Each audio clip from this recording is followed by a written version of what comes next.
हाँ जी बच्चों, कल के लेक्चर में लास्ट में कुछ चीज़ें रिकॉर्ड होने से रह गई थी और मैं ये डिस्कस कर रहा था कि वैल्यू ऑफ द फर्म कितनी आई। 18,75,000 तो आई थी मार्केट वैल्यू ऑफ इक्विटी, जब हमने 3 lakhs का जो हमारे पास बच गया था, NI जिसे कहते हैं, net income after deducting interest from EBIT, उसको जब हमने कैपिटलाइज किया 16% से, जो हमारा कॉस्ट ऑफ इक्विटी था, तो 18,75,000 तो आ गई हमारी वैल्यू ऑफ द इक्विटी, और 20 लाख वैल्यू ऑफ डेट था, तो टोटल फर्म की वैल्यू आ गई थी 38,75,000। ये हमारे आखिरी लेक्चर में ये था। इसके बाद कुछ रिकॉर्ड होना से रह गया था, वो मैं डिस्कस एक बार दोबारा किए देता हूँ। तो ऐसी कंडीशन में हमने कॉस्ट ऑफ ओवरऑल कैपिटल निकाली थी कि बिजनेस में 5 लाख रुपए की हम प्रॉफिट कमा रहे हैं और वैल्यू है फर्म की 38,75,000, तो हमारी ओवरऑल कॉस्ट ऑफ कैपिटल निकल के आ गई थी 12.9%। ठीक है। इसके बाद मैंने एक एग्जांपल दिया था कि अगर हम फाइनेंशियल लीवरेज बदल दें, यानी डेट फाइनेंसिंग बढ़ा दें, तो क्या फ़र्क पड़ेगा। तो मैंने वहाँ पर एग्जांपल लिया कि डेट फाइनेंसिंग जो अभी तक 20 लाख चल रही थी, अब हम 30 लाख कर देते हैं। तो 5 लाख रुपए की एबिट जो थी, हमने सेम एबिट को वही रखा, क्योंकि ये हमारी एज्यूम्पशन है कि एबिट में कोई बदलाव नहीं होगा। उसमें से इंटरेस्ट हमने 3 लाख रुपए घटा दिया, क्योंकि 30 लाख रुपए का हमने डेट मान लिया है। तो 2 लाख रुपए हमारी नेट इनकम बची।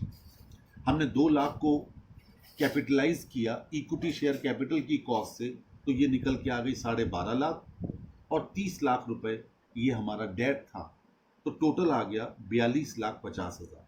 यानी कहने का मतलब क्या हो गया कि जब हमने डेट बढ़ाया तो हमारी फर्म की वैल्यू बढ़ गई।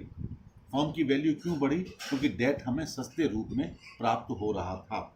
और जब ओवरऑल कॉस्ट ऑफ कैपिटल निकाली KO, तो ये निकल के आई 11.78%, यानी 5 लाख रुपए का एबिट अब 42.5 लाख पर जब हमने कैलकुलेट किया तो ये 11.78 आ गई, जबकि पहले 12.9% थी।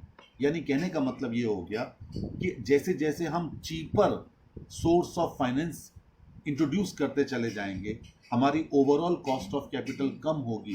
बड़ी सिंपल बात है कि जब आप सस्ते कॉस्ट का कोई फाइनेंस बढ़ाएंगे, तो जो weighted average cost of capital है वो ऑटोमेटिकली कम होती चली जाएगी, और जब वो कम होगी तो फर्म की वैल्यू ज़रूर बढ़ेगी।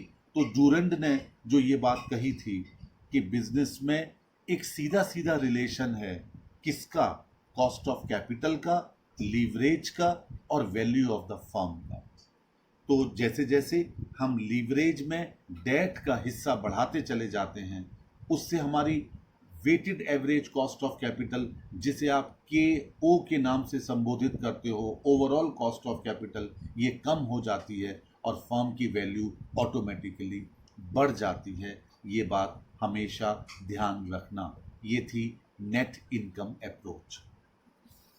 अब हम दूसरी अप्रोच लेके चलना शुरू करेंगे, और वो अप्रोच है नेट ऑपरेटिंग इनकम अप्रोच।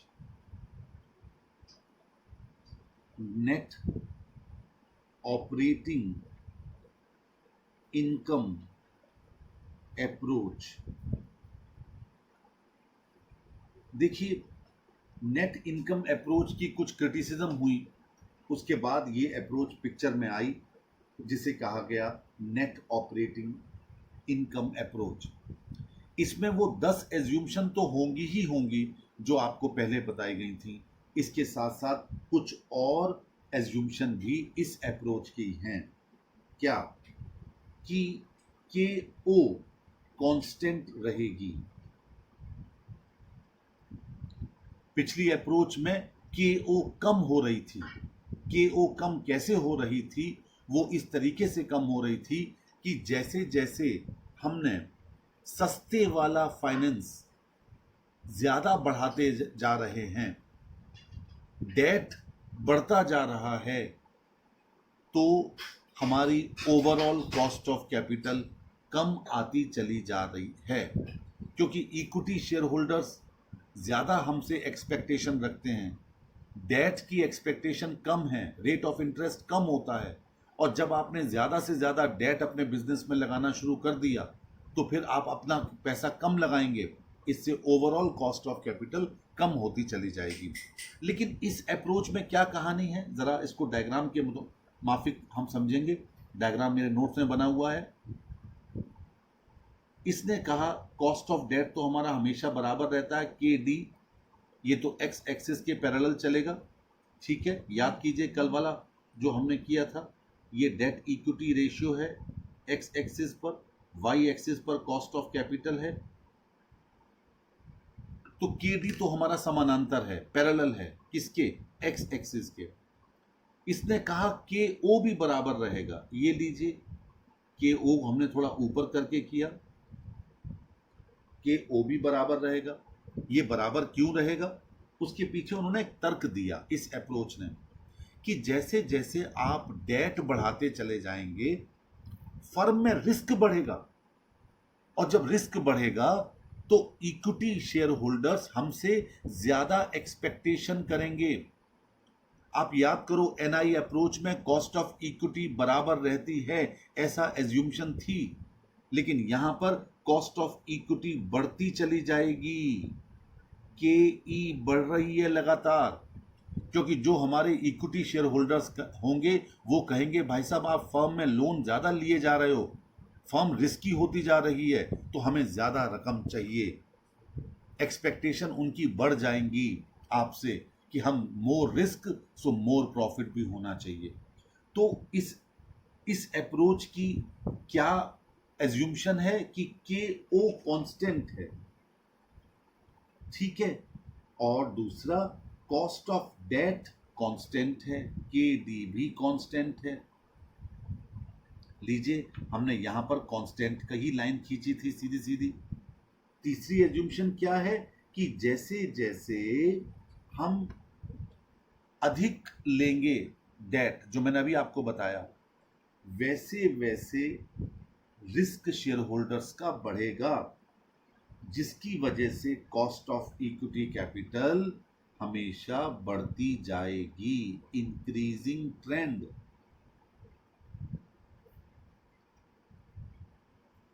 ये तीन एज्यूम्शन और लेके चलनी है नेट ऑपरेटिंग इनकम अप्रोच में, किसके अलावा, उन 10 के अलावा जो कि हमारे पहले से हमने सारी अप्रोचेस के लिए यानी थ्योरीज ऑफ कैपिटल स्ट्रक्चर के लिए पहले से डिस्कस की थी। अब एनओआई अप्रोच है क्या, जरा सुन लीजिए ध्यान से। The net operating income approach is based on the argument that the market values of the firm as a whole for a given risk complexion, thus for a given value of EBIT the value of the firm remains same irrespective of the capital composition and instead depends on the overall cost of capital। इनके मुताबिक कि कोई भी EBIT है यदि, उस EBIT पर चाहे भले ही फाइनेंशियल लीवरेज में बदलाव आ जाए, लेकिन value of the firm same रहती है, क्योंकि कॉस्ट ऑफ ओवरऑल कैपिटल के ओ कांस्टेंट बनी रहती है। इस अप्रोच के मुताबिक इधर आपने डेट यानी चीपर सोर्स ऑफ फाइनेंस बढ़ाया, उधर महंगा वाला सोर्स और बढ़ गया, तो जो चीपर था, सस्ते फाइनेंस से जो हमें लाभ हो रहा था, वो महंगे फाइनेंस से न्यूट्रलाइज हो गया, नलीफाई हो गया, जिससे के ओ बराबर रहा। आप जरा समझिए बात को। पिछली अप्रोच में फाइनेंशियल मिक्स को रेलेवेंट माना गया था कि आप डेट बढ़ाइए तो फर्म की वैल्यू बढ़ेगी। पिछले बार ड्यूरेंट ने कहा था नेट इनकम अप्रोच में कि जैसे जैसे आप डेट फाइनेंसिंग बढ़ाते चले जाएंगे, ओवरऑल कॉस्ट ऑफ कैपिटल कम होती चली जाएगी, जिससे फर्म की वैल्यू बढ़ेगी। उन्होंने सीधा सीधा कनेक्शन कर दिया था कि डेट फाइनेंसिंग यानी लीवरेज का डायरेक्ट रिलेशन है फर्म की वैल्यू से, ओवरऑल कॉस्ट ऑफ कैपिटल के माध्यम से। लेकिन एनओआई अप्रोच कहती है कि फाइनेंस मिक्स का कोई रिलेशन नहीं होता हमारी फर्म की वैल्यू से। क्यों? क्योंकि इधर आपने चीपर डेट बढ़ाया, उधर महंगा वाला आपका इक्विटी बढ़ जाएगी, तो जो हमें फायदा हो रहा था वो न्यूट्रलाइज हो जाएगा। आप मेरे नोट्स में आ जाइए, लिखा है अगले पैराग्राफ में, दस the financing mix is irrelevant and does not affect the value of the firm. The value remains same for all types of debt equity mix, since there will be change in risk of the shareholders as a result of change in debt equity mix. Therefore, the KE will be changing linearly with change in debt proportions. The NOI approach to the relationship between leverage cost of capital has been presented graphically. तो ये graphically आपका यहाँ पर graph बना हुआ है कि जैसे जैसे हमारा डेट बढ़ता जा रहा है, हमारी कॉस्ट ऑफ इक्विटी भी बढ़ती चली जाएगी, जिससे रिस्क बढ़ेगा और कॉस्ट ऑफ इक्विटी कैपिटल भी बढ़ेगी। इससे ओवरऑल कॉस्ट ऑफ कैपिटल पर कोई प्रभाव नहीं पड़ेगा, और जब ओवरऑल कॉस्ट ऑफ कैपिटल पर कोई प्रभाव नहीं पड़ेगा तो स्वाभाविक है फर्म की वैल्यू बराबर रहेगी। ये था नेट ऑपरेटिंग इनकम अप्रोच। अब जल्दी से इसका एक क्वेश्चन कर लेते हैं और उसके बाद फिर आगे बढ़ जाएंगे। कल हमने कौन सा क्वेश्चन किया था? 25 किया था शायद, 24 किया था, यस। अब मैं एनओआई अप्रोच का 26 क्वेश्चन लेके चल रहा हूं। 26 क्वेश्चन जरा देखिए, कहता है अज्यूम द सेम डेटा, यही है question, as given in question number 24A. 25 मैंने कहा था करने के लिए, ठीक है? क्या हो गया था? चलो मैं करवा देता हूं, पहले फिलहाल एनओआई का करवा देता हूं। Using the net operating income approach and an overall cost of capital of 12%, number 1, compute the total value of stock market value of firm and the cost of equity, and second, determine the firm's market debt equity ratio. B, determine the answer to A if the company were to sell the additional rupees 10 million in debt as in question number 24. अब जरा गौर कीजिएगा, हमारे पास क्या position थी question number 24A में, कहता है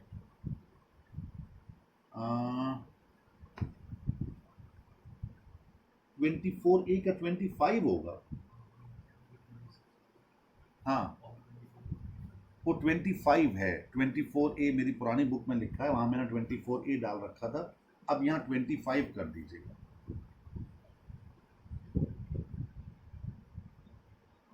ठीक है, अब देखिए जरा ध्यान से कि कैसे हमें इसको सॉल्व करना है। 25 क्वेश्चन में एबिट थी 10 लाख रुपए की। पहले मैं 25 का डेटा ले लेता हूं क्योंकि वहीं से हमें पता चलेगा। एबिट 10 लाख रुपए की थी। The company currently has outstanding debt of 20 million at a cost of 7%। तो डेट्स था 20 लैक्स और ये डेट था 7%। ठीक है, अच्छा, और क्या था इसमें? और इसमें था, अच्छा, यूजिंग द नेट, वहां पर कहानी शुरू हो गई थी। चलो, अब इन दो फिगर को हमें चाहिए था 26 को करने के लिए। अब देखिए एबिट 10 लैक्स है, 7% डेट 20 लैक्स वाला है। तो जब आपने इसमें से एबिट में से इंटरेस्ट लेस किया, 10 लाख में से लेस इंटरेस्ट 1,40,000, कितना बचा? 8,60,000। ये क्या है? Earnings available for equity share holders, इसे कहते हैं EAE। आप कहते हो सर एक बात तो बताओ, आपकी बात हमें समझ में नहीं आती कि इसके बाद तो हमें टैक्स घटाना पड़ता था, इसके बाद प्रेफरेंस डिविडेंड घटाना पड़ता था, तब आती थी earning available for equity share holders. लेकिन यहाँ पर अज्यूमशन है बच्चे, और अज्यूमशन क्या है? अज्यूमशन ये है कि कोई टैक्स नहीं है। दूसरा, प्रेफरेंस शेयर कैपिटल है ही नहीं, सिर्फ दो ही सोर्स ऑफ फाइनेंस हैं, इसलिए यहाँ पर एबिट में से इंटरेस्ट लेस होने के बाद सीधा सीधा जो बचता है वो इक्विटी शेयर होल्डर्स के लिए बचता है। अच्छा, अब 8,60,000 बचे। अब देखो, पहले निकालते हैं value of the firm, V. 10 lakh रुपए आपका एबिट था, divided by 12% cost of overall capital थी, कितना आया? 83,33,333, यही आया। ये overall value of the firm आ गई। अब वैल्यू ऑफ इक्विटी निकालनी है, वीई। ई चाहे कैपिटल लिख लो चाहे स्मॉल लिख लो, कोई फर्क नहीं पड़ता। तो वीएफ में से वीडी घटा दो, क्योंकि वैल्यू ऑफ द फर्म में दो चीजों की वैल्यू शामिल होती है, इक्विटी की और डेट की। तो value of the firm I थी 83,33,333। इसमें से डेट की वैल्यू आपने 20 लाख घटा दी, तो 63,33,333 आ गया। आप कहोगे सर ये आपने नया क्यों कर दिया? क्योंकि बेटे इस क्वेश्चन में आपको वैल्यू ऑफ इक्विटी यानी कॉस्ट ऑफ इक्विटी नहीं दी गई थी। मेरी मजबूरी थी कि मुझे इस तरह का फॉर्मूला यहाँ पर लगाना पड़ा।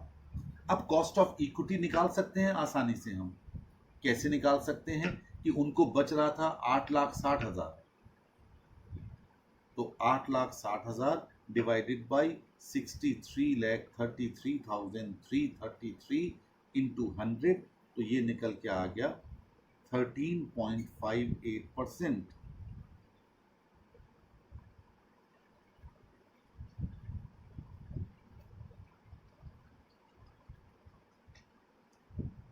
ठीक है, 13.58%।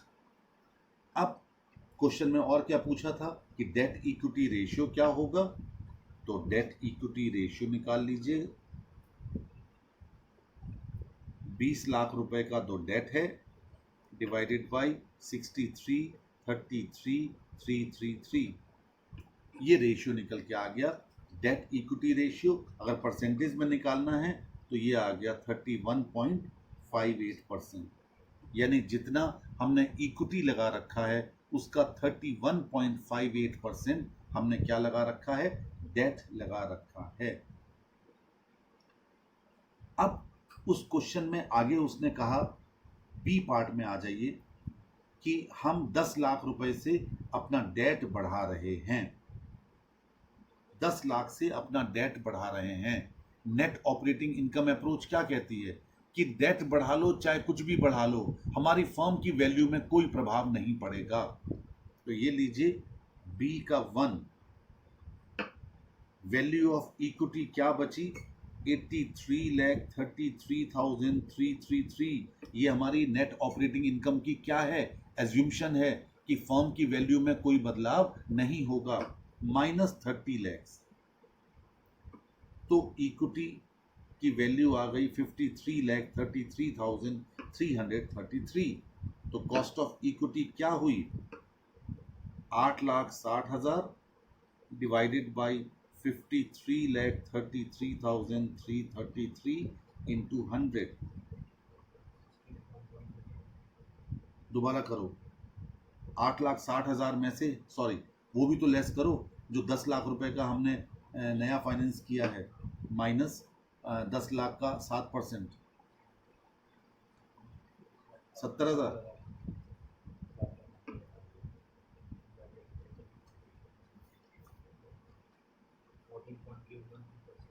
14.81%। जरा गौर कीजिए, इस अप्रोच की क्या एज्यूम्शन थी कि जैसे जैसे आप डेट बढ़ाएंगे इक्विटी शेयर होल्डर भी अपनी कॉस्ट बढ़ा लेंगे। देख लीजिए, पहले जब 20 लाख का डेट था तो 13.58% आई थी हमारी कॉस्ट ऑफ इक्विटी, और आज 14.81% हो गई है, क्योंकि आपने 10 लाख रुपए का डेट बढ़ा लिया।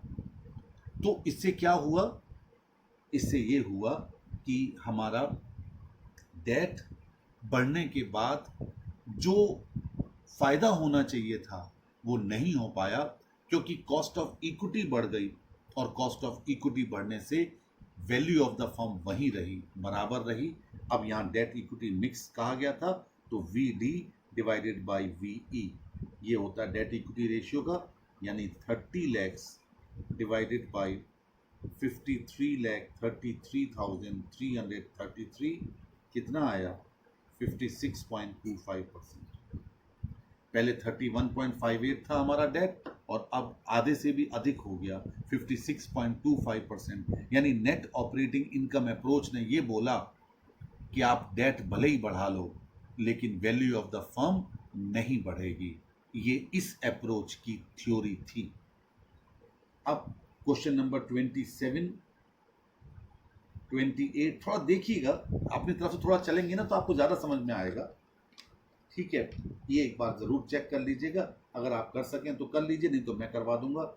और उसके बाद कल मैं ट्रेडिशनल अप्रोच और एमएम अप्रोच ये दोनों कंप्लीट करवाऊंगा। थोड़ा सा टाइम कम मिल पा रहा है एफएम में, लेकिन अगले लेक्चर में मैं टाइम ज़्यादा दूंगा, क्योंकि अब अकाउंट्स में एंट्रीज बहुत जल्दी कंप्लीट हो जाएंगी in the books of transferee company, तो आसानी से हम एफएम में ज़्यादा समय देंगे। और कल हम ट्रेडिशनल अप्रोच और मॉर्गिलानी मिलर अप्रोच यानी एमएम अप्रोच दोनों डिस्कस करेंगे। That's all.